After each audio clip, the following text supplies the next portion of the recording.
Project management concepts may seem tough at times, but not to worry. You have a coach who makes it as easy as ABC. Here he is to set things straight for you. Your friend, Phil. Hello, my friends. How you doing? It's time for us to talk about Scrum. Scrum has been talked about on this channel quite a lot, but today we're going to go through the ABCs of Scrum. I typically get the question, what exactly is Scrum? And people ask, what is the difference between Scrum and Agile? Well, here's a summary. Agile is a way of thinking. Think about Agile as a mindset. It's a mindset of adaptability. It's a mindset that enables you to be flexible in your response to problems, to be able to pivot accordingly as you encounter problems. That's exactly what Agile is. Now, Scrum is a framework that enables you practice Agile. And there are various Agile practices and principles. We're going to talk about some of these today. So let's jump straight in and talk about what exactly this Agile mindset is. The Agile mindset is one of customer collaboration, flexibility, offering working solutions frequently to delight your customer, and offering the maximum business value in the minimum amount of time. It's also about you being entirely obsessed with value. That word value, you hear it a lot in the world of Agile. Now, if you compare and contrast Agile versus traditional or predictive, if you will, there's a big difference between these two, and the difference is in the inverted iron triangle. In the world of Waterfall, our scope is fixed. Our cost and schedule, we estimate those, but we shift those around in response when the scope does need to change. But in the world of Agile, it's reversed. As you can see here, our cost and our schedule are fixed. In other words, we have a stable team size is pretty much stable. The schedule is looked at as a sprint or an iteration. That is fixed. But the scope is flexible. In fact, in the world of Agile, we allow scope to be interchanged. So if someone wants additional scope, we just swap out something of comparable size in order to make that happen. We are obsessed with enabling our customers' competitive advantage, propelling them to success. That is a huge difference between the world of predictive and the world of Agile. Now, going a step further, we're going to start talking about Scrum. And this version of training is entirely on the Scrum guide. I will not be opening any other guides, and we'll focus on the Scrum guide. So let's talk about the purpose of the Scrum guide. So Scrum was developed by pretty much two individuals, and these two people are Ken Schwaber and Jeff Sutherland. I talk about them quite a lot on this channel. They developed Scrum in the early 1990s, and they wrote the first version of the Scrum guide in 2010. Now, the current version was written in 2020, and that's what a lot of this is based on. The Scrum Guide contains the definition of Scrum. I would highly recommend that you go to scrumguides.org and download a copy and read it. We follow the growing use of Scrum within an ever-growing complex world. We are humbled to see Scrum being adopted in many domains, they say. And that is because Scrum is being used across the world. In fact, if you take a look at current reports, they'll tell you that out of the organizations that say they use some form of Agile, 90% of those firms use elements of Scrum, some version of Scrum, in one way or another, either taking pieces of it or taking it in its entirety. So Scrum is huge, mammoth footprint. It's definitely sensible for you to understand what Scrum is. Scrum definition. What exactly is Scrum? It's a lightweight framework. That's the key word. It's a framework. It is not a methodology. It is not full of prescriptive steps that have to be followed rigidly. No. Scrum is a framework, and it's a lightweight framework that helps people, teams, and organizations generate value through adaptive solutions for complex problems. Scrum is simple. I usually recommend to people picking up Scrum for the first time to try it in its entirety and determine if its philosophy, theory, and structure help them achieve their goals and create value or not. Scrum isn't for everyone. There's some teams that may do better with Kanban. Some teams may do better, actually, believe it or not, with a hybrid methodology. But a number of teams worldwide have found Scrum to work for them. They practice it in its entirety. They really master it. And beyond the shoe stage, they evolve into the ha and the re stage, and they embody Agile. And if they need to move things around for Scrum to work for them, that's okay. But I recommend to people, take everything in the Scrum guide, practice it in its entirety, and you can go from there.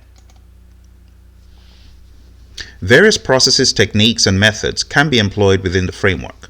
Scrum wraps around existing practices or renders them unnecessary. Scrum makes visible the relative efficacy of current management environment and work techniques so that improvements can be made. So Scrum can be looked at as a container within which other things can fit. It has been proven time and time again. Scrum theory is founded on this idea of empiricism. And empiricism is all about experiential knowledge. If you haven't experienced it, you really haven't learned. Experience is the best teacher. Empiricism asserts that knowledge comes from experience and making decisions based on what is observed. Lean thinking reduces waste and focuses on the essentials. Scrum employs an iterative incremental approach to optimize predictability and to control risk. Scrum engages groups of people who collectively have all the skills and expertise to do the work and share or acquire such skills as needed. One thing you'll realize when you get into Scrum is that it is extremely lightweight. You have 3 roles, 5 ceremonies, and 3 artifacts, and that's it. If you read the Scrum guide, you'll realize it's only 13 pages. Think about that, 13 pages. 13 pages that has formed a movement that millions of people worldwide have adopted. It tells you that there is something in a dependable, proven, lightweight framework that enables people get stuff done. I highly encourage you, if you haven't already done it, to download the Scrum guide, read it, understand what's in there, and look out for our audio on this channel where we read the Scrum guide for hours on end, just on repeat. That may also help you better understand Scrum. Scrum combines 4 formal events for inspection and adaptation within a containing event, the sprint. So one thing I want you to jump into right away is the understanding of how Scrum works. The 3-5-3 framework is very easy for you to adopt. Let's take a look at what exactly Scrum is made of in this image here. So taking a look, you can see 3 roles: the product owner, the Scrum master, and we call them the developers or the team or the development team. You'll hear these being used interchangeably. In the most recent version of the Scrum guide, we use the word developers. But bear in mind, developers doesn't mean you're working in IT alone. You could be working as a food service specialist and still be called a developer. You could be working in hardware and still be called a developer. So we have that configuration of the 3-5-3, right? 3 roles, and then we have 5 ceremonies, and we have 3 artifacts. I'm going to talk about these very quick. The first one here is the product backlog. So imagine your customer requests something. Let's use an example. Simple example that everyone can relate to, because we do this, most of us, every single day, multiple times a day. I'm talking about food, eating, right? So think about a project to deliver a dish, and the customers, the stakeholders, they're ravenous, they're hungry, they want food, but they've got certain requirements about the food. And some of these requirements revolve around a keto diet, not having bad fats, having good fats, having some carbs but not bad carbs, and things such as that. So imagine all of these requirements about what your customers want in this project. You're going to put them into a backlog. It's a product backlog. We call it a product backlog. Now, there's some people who don't want to call it a product backlog because they're not working on a product. They may be working on a service or some other kind of result. So you may hear it being referred to casually in certain industries as the backlog. but it's really a product backlog in the world of Scrum that we call it. So imagine all of these requests, things that your customers want, they are here in this backlog. Now, some of these requests may be straightforward requests that are able to be developed and done, and some of these requests may be mammoths. They may be really big, they may be huge. We call those huge ones epics, and those epics, we're going to have to break them down into smaller pieces.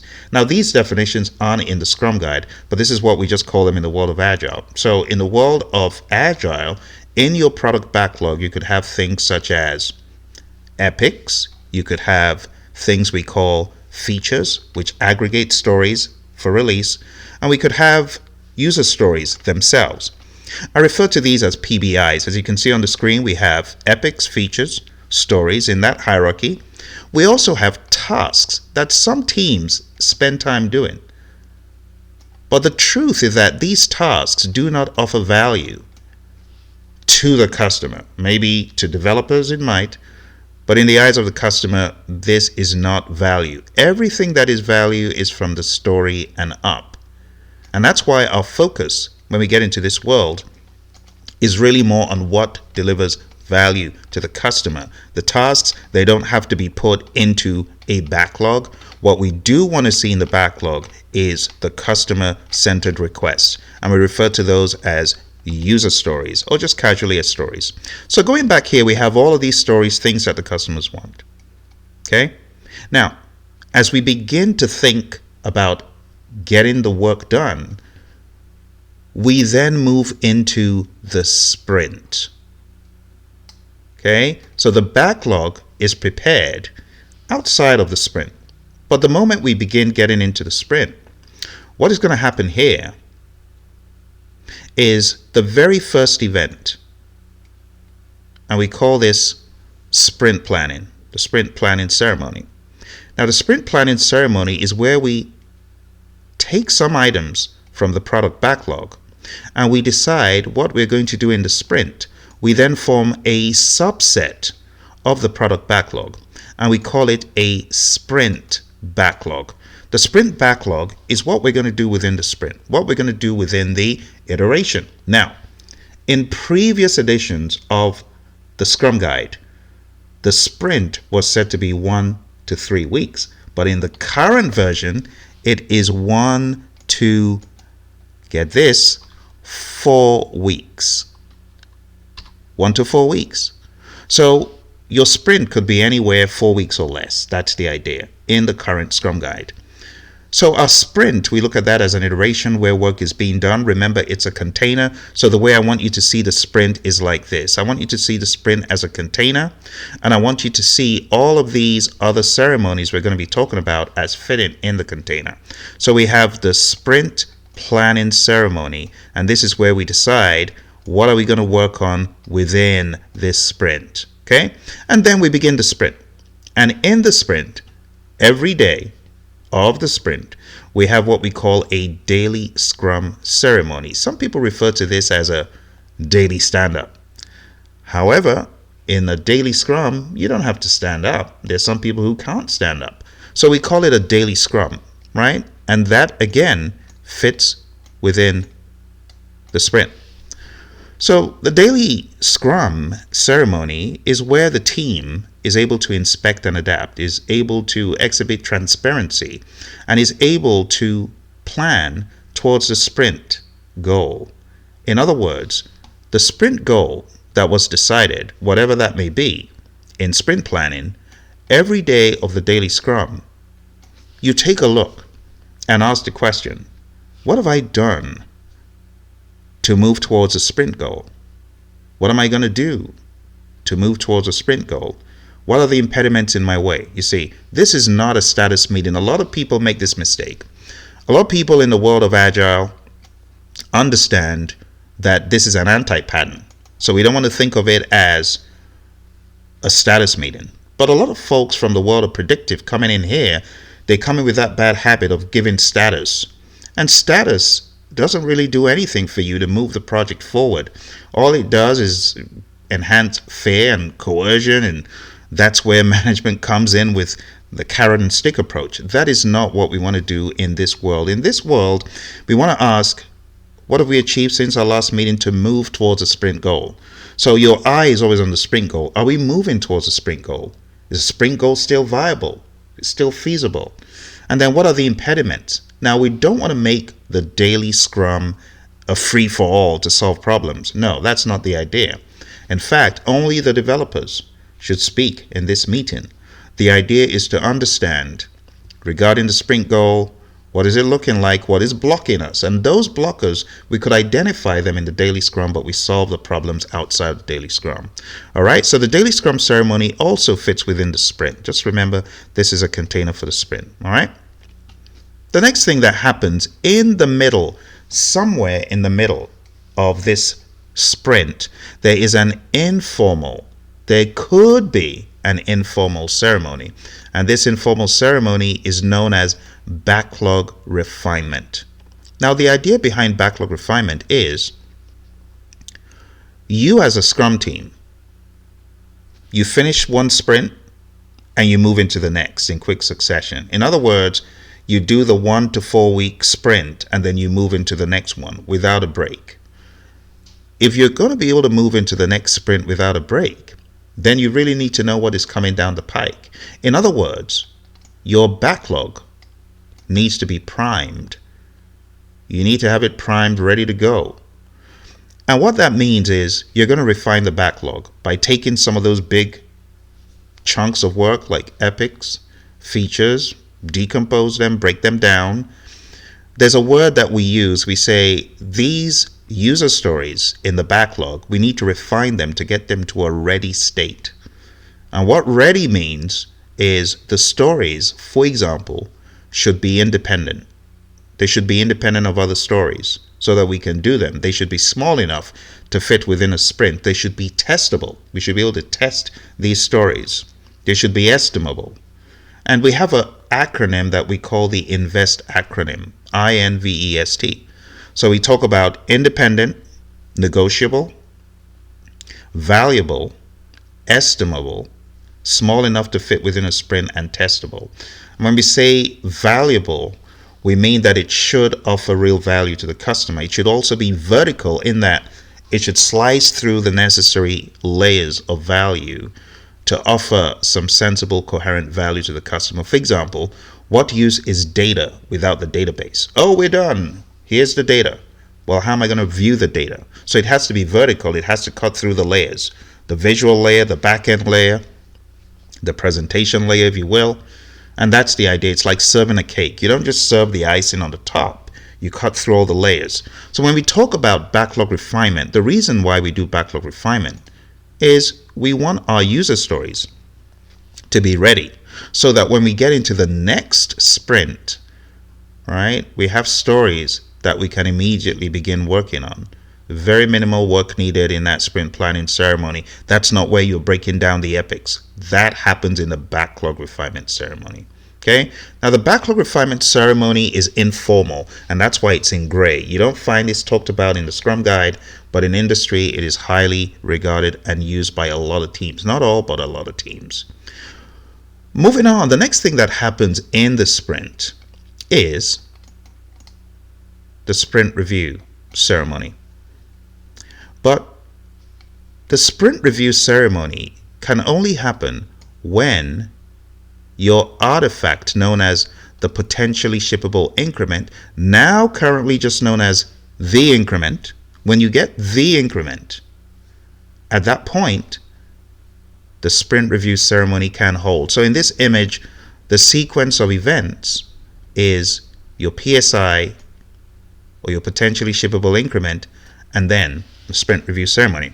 Now, one of the questions that we get is, well, what is the difference between a PSI, a potentially shippable increment, and a minimum viable product? Now, this could go on for quite a while. I could explain this for hours on end. But the summary is this. Your minimum viable product is a minimum amount of products that you deliver to the customer to get feedback to know if you're on the right track. Or it's the minimum thing that you do. You give to the customer in order to understand if that meets the customer's expectations and if the product is viable, minimum viable product. Now, if your product is viable, you begin moving towards an increment, a potentially shippable increment. So in our product backlog, we have all of these requests, right? All of these things that need to be done in my example of food. So we deliver a taste, just a tiny little taste, right? Maybe we have our first iteration and it's a taste. It's the MVP. And the customer tastes the dish and says, wow, this is delicious. This needs to be done. Go ahead and in earnest, let's move towards delivering this dish. However, the dish has 3 servings. It's a 3-course meal, right? So let's say you begin in earnest. First course is done, but you don't release it because you know it's a 3-course meal. Is it done? Yes, that increment is done, right? That's our increment. You see the difference between the minimum viable product you gave them to taste the dish versus the actual increment. Now, this increment is done, but you're not serving it. Why? Because it's not featured enough. It doesn't have enough functionality. What do you need to do? You need to add with a second increment, the second course, and then you do the demo, you do the review. And then not only do you demo what you've done, you get feedback from the customers, you get feedback from the stakeholders, and you understand what to do in the next round. So your sprint review ceremony is not just to demo a product. Your sprint review ceremony is more than that. It's where you get feedback. It's where you work together on what could be upcoming stories. So when you get your increment, second increment, and maybe ultimately then your third increment, now we're moving into the territory that we call the release. So you've got your 3-course meal at that point, only at that point, not before, because the meal is not featured enough. When you've got the 3 courses, then you can release it. And that's the difference between your MVP and your PSI. Now, there's something we call minimum marketable feature. What is the minimum amount of functionality that we should have in this dish for us to release it, if you get what I mean? So for us to release that dish, we must have that 3-course meal. See that? That's the minimum marketable feature. Now, in the very beginning, let's say you're deciding to have multiple increments and variations of this dish. It's not going to be a one-time thing. So at first, you have a minimum marketable product, which would be the 3-course meal. But what happens when your customers are hungry 5 months down the road, 5 days down the road, right? You're going to have to release again. The minimum marketable feature is the minimum amount of functionality that you will release subsequently into the market space. The minimum marketable product is that first set of features that you release. So we could have the minimum marketable product, the minimum marketable features, we could have the minimum viable product, and we can have the potentially shippable increment, also known as the increment. Talk about alphabet soup, but you get the idea. So there's a lot that we have to talk about in this world of Scrum, my friends, but we'll just stick to the high level for today. All right, so we've talked about the sprint planning, we've talked about the daily Scrum, we've talked about the sprint review ceremony, and now you understand that when you have a sprint review, it's not just a demo of what you built, but there's dialogue and understanding and feedback from the customer and working on stories and ideas for future, for upcoming, maybe release 3, maybe release 4, depending on where you are. The final thing that happens, my friends, is what we call the sprint retrospective. And this is by far the most important meeting in the world of Scrum. And the reason is this: if you're not inspecting and adapting and pivoting and improving, you're not doing Scrum. You're doing something else. Now, when in the Scrum Guide, Ken and Jeff decided, take 1 or 2 items. You should take 1 or 2 items that you can improve on and put them back into the pipeline for the next sprint. They receive some sort of consternation, and people are like, why do we have to get all prescriptive? After all, it's Agile. Well, the reason is If we don't do that, if we don't tell people, get these things, work them, put them back into the pipeline, there'll be absolutely no cognizance of these things. I mean, think about it. If you are in the world of predictive, how many times do you gather lessons learned and store them in the lessons learned register or the lessons learned repository, and they never get done because ain't nobody cares about them? No one's going to look. No one's even going to bother. You're just going to roll into the next project until you hit a roadblock. Oh, should go check that thing out. That's not how it works in the world of Scrum. So in the world of Scrum, when we have our sprint retrospective, the idea from mature, sensible teams is to get some items for improvement that they have seen. It's part of the Scrum philosophy. We're going to put this into the sprint backlog for the next sprint. And it could be one item, it could be 2 items that you're going to improve on, right? And it's not mandatory, but it's highly advised, because if you're not doing this, you're not doing Scrum. If you're not inspecting and adapting and you're not pivoting, what are you doing? It's not empiricism. You're not taking knowledge and experience and improving on it. You're not doing Scrum. So Scrum is very big, and it tells you in the Scrum guide, the single most important meeting, it's the retrospective. Okay, so why don't we read a little bit more? I'm just going to a tiny little bit of detail regarding the retrospective. This is the first of many adventures that we're going to take regarding the Scrum guide. So we won't go overboard, but we should touch on the retrospective because it's massively important, and it's not a lessons learned. Some people say, Phil, we do that in the world of predictive. It's a lesson learned. Like, no. A lesson learned is different. My buddy Roy and I, we train this stuff together, and we often joke about the retrospective, and we say it's called Agile Vegas, because whatever happens in Vegas, it stays there, right? So in order for the retrospective to be productive and useful and helpful for the team, we want transparency, we want openness, we want courage, and that's why not everyone is invited to the retrospective except the team, just the Scrum team.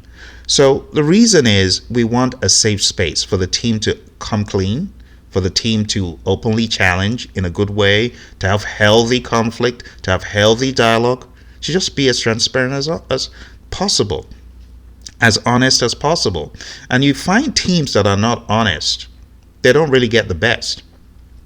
The retrospective is a place for honesty. Let's go to the Scrum guide, talk about this real quick.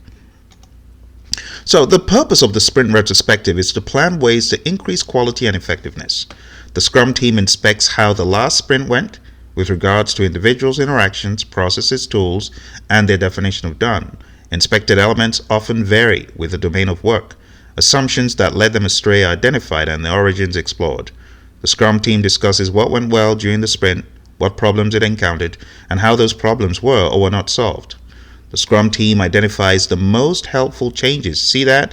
The most helpful changes to improve its effectiveness. The most impactful improvements are addressed as soon as possible. See, so Ken and Jeff kind of soften the blow, and they say they may even be added to sprint backlog for the next sprint. They may. They're not saying you should, but true Agilists and Scrum practitioners, we know that it should. Now, speaking of Scrum practitioners, I know on the cover of this breakdown, this lesson, you saw all sorts of badges. So let me talk about those badges one by one. CSM means Certified Scrum Master. That's from Scrum Alliance, and that was also one of the organizations that Ken was in the very beginnings.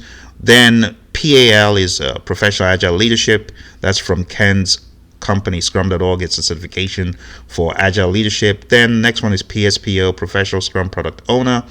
And then next one is PSM, Professional Scrum Master 1. And you see all of these, they have gradations. So these are ones. And then we also have the PMI ACP, Project Management Institute Agile Certified Practitioner. But if you want to talk about the more popular ones in the world of Agile, the world of Scrum, it's going to be the CSM and the PSM. Those are wildly popular. Now, those two definitely both approaching over 500,000 for sure. PSM approaching 500,000. The ACP is Agile Certified Practitioner, not specific to Scrum, and that has about 48 plus thousand individuals as at 2022. So for those of you who've been asking which one should I go for, which one should I do, if you've got any specific questions, I want you to put them in this video below or put them in the chat if you happen to be watching live, and I'll get back to you as soon as possible with the answers. Okay. But the summary of all that we've been talking about is Scrum is very lightweight. You can see it's a very simple, straightforward flow. Okay. And so far we've covered everything. So in your sprint, you have the sprint retrospective as well, and we have the sprint review. So we have the sprint planning, the daily Scrum, sprint review, sprint retrospective, and the sprint itself, which is a container. Backlog refinement is the informal ceremony that you don't have to do, but a lot of organizations highly advise it. When we talk about Scrum, we talk about the values of Scrum. So we talk about courage, the team having the courage to do the right thing, to work on the tough problems. You know, in the world of Agile, we talk about a pull mechanism where we pull work to ourselves. So there's a difference between a push mechanism, which a lot of companies use. They shove work right down your throat. You got no say in the matter. You got to do it. And they just push it towards you. But in the world of Agile, we use a pull mechanism where we, as the practitioners, as the people performing the work, we are going to pull the work to ourselves. And there's a big difference. Unlike a push system where work is given to a person and put into a massive to-do list, pull systems allow the person doing the work to pull in tasks as they are ready. This prevents people from feeling overloaded and forces teams to prioritize. So my friends, over the past number of minutes, we've been trying to get into the mindset of Agile, trying to get in the mindset of Scrum. And I'm curious, why are you watching this video? Are you an Agilist? Are you already practicing Scrum? Are you working using Kanban or some other hybrid? Maybe you're using Scrumban, TDD. I'm curious. Why don't you drop me a comment below? Let me know what exactly you use in your world of Agile and what you're looking to do as far as certifications. Are you looking to do any of those? Do you already have some? I would like to know. All right. So when we talk about Scrum, again, my friends, we cannot talk about Scrum without remembering the origins, right? Without remembering the foundation. I really want to hit on that very quickly. The origins of this whole Agile movement.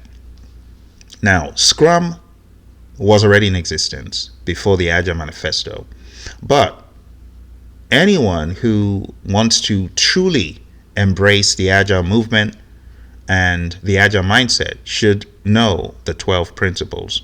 So we're going to talk about the 12 principles really quickly. Okay.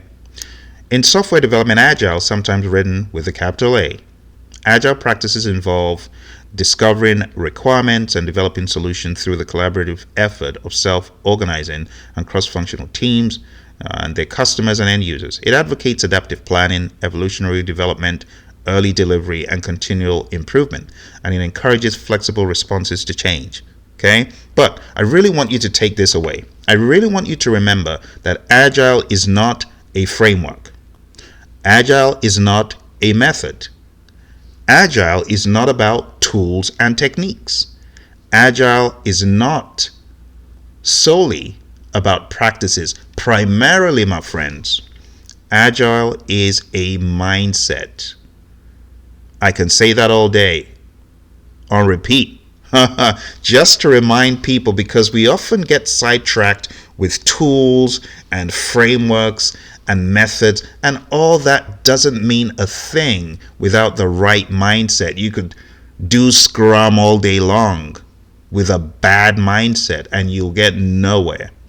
You could do Kanban all year long. You'll get nowhere except you got the right mindset. So the mindset is everything. Mindset is everything. So the Agile manifesto was put together by a group of individuals who wanted to change the way things were done in the world of software. But little did they know that it wasn't just software that was going to wildly benefit from this. The world of hardware, products, services, even those delivering some other kind of result, have benefited wildly from this mindset, this agile mindset. So the Agile manifesto principles, as you see on the screen, the first one says customer satisfaction by early and continuous delivery of valuable software. Now, when Roy and I teach this, we like spinning some of these words. So I'm going to show you our version of how we teach the manifesto. When we teach the manifesto, we replace the words, as you can see here. We don't use the word software. We use the word product to be more inclusive of other markets that may not be software. So our highest priority is to satisfy the customer through early and continuous delivery of valuable product. We want to make it early. Early, right? Why? Think about it. Your customer is looking for value. Don't keep them waiting. They're hungry. Feed them. Give them what will delight them as quickly as possible. Give them what will position them for success in the market, and do it continuously. Keep that pipeline going for as much or as long as you need to. Secondly, welcome changing requirements even late in development. Agile processes harness change for the customer's competitive advantage. So why would you forbid your customer from change when it's going to position them for the best? That's no good, right? The third one says deliver working products frequently from a couple of weeks to a couple of months with a preference to the shorter timescales. Now let's talk about that. From a couple of weeks to a couple of months. And people often say, oh, I can do my sprint for 2 months. No. Read the language very carefully. It says deliver, right? You don't have to deliver every single sprint. You know, in my example of the meals, I talked about how you have a 3-course meal and you wait until you got all the 3 done in 3 different iterations, and that becomes your minimum marketable product in the first instance. And then you've got other minimum marketable feature sets that you release. Remember that? So the idea is not to deliver at the end of each sprint, but it's to have a potentially shippable increment. In other words, an increment that's done. That's really what the idea is. Number 4, business people and developers must work together daily throughout the project. If you're working on a short endeavor, sprints, couple of weeks, right? Not more than 4 weeks kind of thing. And I know in some other industries, they take it really far out and do many week sprints. You just got to be careful with the number of sprints you do, because it's very easy for the customer to be disengaged. It's very easy for you to fall into bad behaviors and status meetings and stuff like that.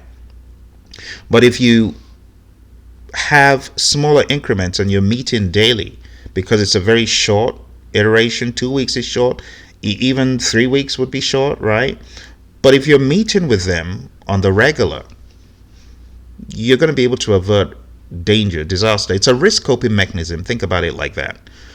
Okay. Number 5, build projects around motivated individuals. Give them the environment and support they need and trust them to get the job done.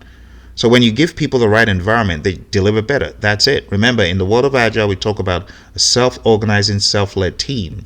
Now, we don't like using the word self-managed team because we don't talk about management like that. Management is for objects and administration and processes and procedures. Leadership is for the team. So we talk about a self-led team. Okay. Number 6, the most efficient and effective method of conveying information to and within a development team is face-to-face conversation. I know in the pandemic people say, well, we can't do face-to-face anymore, so Agile won't work. No. Turn the camera on, turn the webcam on, just like I'm speaking to you. You can see me, you can hear me. You see my body language, you see my gestures, you are able to follow. That is what teams should do, turn the webcam on. And this has been proven time and time again, you know, the distance that face-to-face communication goes, where you can see the body language and where all 3 components are available, right? Words, tone of voice, and body language. It's been proven time and time again. Most notably in an experiment by Professor Emeritus Albert Mehrabian at UCLA. He did an experiment and he found out that when you're trying to communicate a message that has to do with empathy, heartfelt message, an important message, you get a bigger payoff when you add the component of visualization, the body language, and of course the tone of voice, than just the words. So 55% was attributed to the body language in terms of how the message was perceived. Only 7% were the words, 38% were the tone of voice. People often say, well, talk is cheap, right? Words, they can be cheap, but the body language and the tone of voice, they go a long way. So teams are encouraged to turn on their webcams in this pandemic. Don't hide behind the computer. It's never any good. Agile teams in this pandemic, they need to turn on their webcams. They need to hold each other accountable, mutual accountability, not multitasking in the middle of a daily scrum. It's just not ideal. Number 7, working product is a primary measure of progress. And that's it. If you don't have a product, you ain't done. So being done is a primary measure. And when you've got a product that actually works. All right, number 8, Agile processes promote sustainable development. The sponsors, developers, and users should be able to maintain a constant pace indefinitely. Now, it didn't say a fast pace indefinitely. It said constant. Remember the story of the hare and the tortoise? Remember the tortoise was going at such a slow pace, but it was constant. The hare darted across and stopped, and it wasn't consistent. So a constant pace indefinitely just means whatever you're committing to as a team, let it be realistic. Let it be something that you can truly uphold. Don't kill the team. There are lots of people that have had heart attacks in their work because they're overdoing it. And that's not a constant, sustainable pace. No, you're going to tap out. Someone's going to die. Don't do that. Don't do that. I really encourage people to think about team health. Team health is so important. If you are a team member, or maybe you're an executive and you're watching this, I really want to encourage you to not kill your team. You got a team, take care of them, nurture them, protect them, even from themselves, right? Sometimes teams are being beaten over the head and carrots and sticks being used to push them further than normal. Don't do it.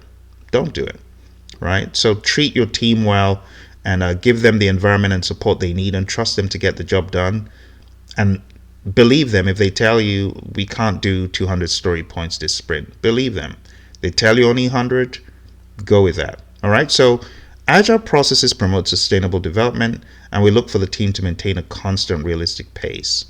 All right. Number 9, continuous attention to technical excellence and good design enhances agility. Number 10, simplicity. The art of maximizing the amount of work not done is essential. In other words, don't do busy work. Maximize the amount of work that you don't do to deliver the same value that you are looking to, right? Do less, right? Number 11, the best architectures, requirements, and designs emerge from self-organizing teams. So if you allow the team that autonomy, give them the environment, give them the support they need, they'll blow your mind. Number 12, at regular intervals, a team reflects on how to become more effective, then tunes and adjusts its behavior accordingly. And that's really talking more about the retrospective, but not just the retrospective. Inspecting and adapting doesn't have to just be the retrospective. The daily scrum in and of itself is a chance to inspect and adapt. All right, so my friends, over the past number of minutes, we've been talking about various topics. We've been taking a look at Scrum, and we've been taking a look at various pieces of Agile. Now, in closing, it's a reminder for you. This is from research from the PMI. You can see there's a link there. This was back 5 years ago. It's changed a lot more. Organizations increasingly embrace Agile as a technique for managing projects. And as you can see here, 71% of organizations report using Agile approaches for their projects, sometimes, often, or always. And remember what I told you. Out of these, 71% of organizations, as I said in the very beginning, 90% of those can trace the Agile practices to elements of Scrum or full-blown Scrum. All right, so this is but the beginning, my friends. It's but the beginning of our discussions about Agile and about Scrum. If you found this to be useful, let me know. Drop me a comment below. Put it in the chat. And if you have found this to be inspiring, to maybe get some certifications from either Scrum Alliance or from scrum.org, let me know. I'd love to know. Maybe even PMI. Who knows? Let me know. All right. Thank you very much. Again, it's your buddy Phil here. I'll show up for you as often as I can. You take care. All the very best, and bye for now.